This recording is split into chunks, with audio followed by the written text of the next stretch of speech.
All right. So here's a question for you. How do we know that the Bible is actually revealing the real Jesus? Doesn't the Quran have a testimony of Jesus? And doesn't the Old Testament give a testimony of a one God? And couldn't we say that the four Gospels give different Jesuses? So to answer this question, I'm not going to go into that extended of a historical explanation. Instead, I'm going to give an illustration through my daughter. So, Devorah, how do you know that those apple turnovers were made by Mom?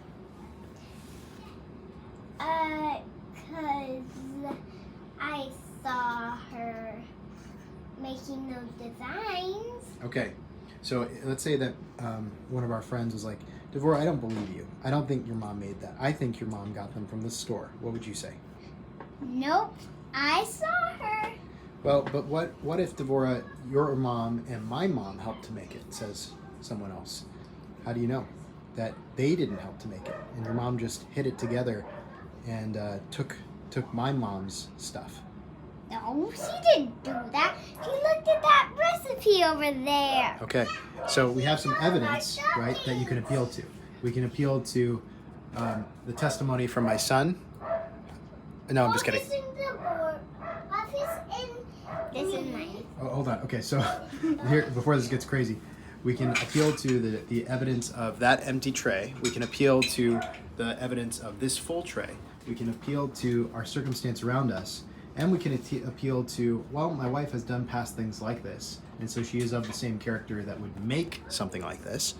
But ultimately, you never get beyond having to trust a certain baseline of assumptions. You have to trust that your mom is the kind of person who can cook apple turnovers.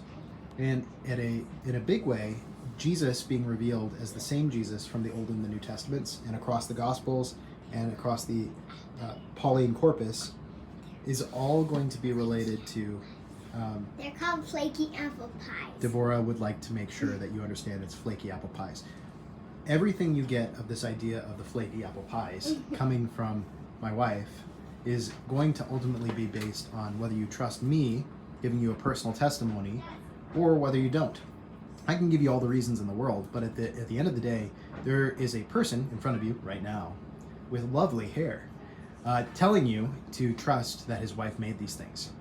In the same way, the presentation of Jesus through the scriptures comes through a person, the Holy Spirit, giving witness to individual souls through the words, through rational proofs, and through a personal presentation of the truthfulness of the claim that you can taste and see. At this point, I would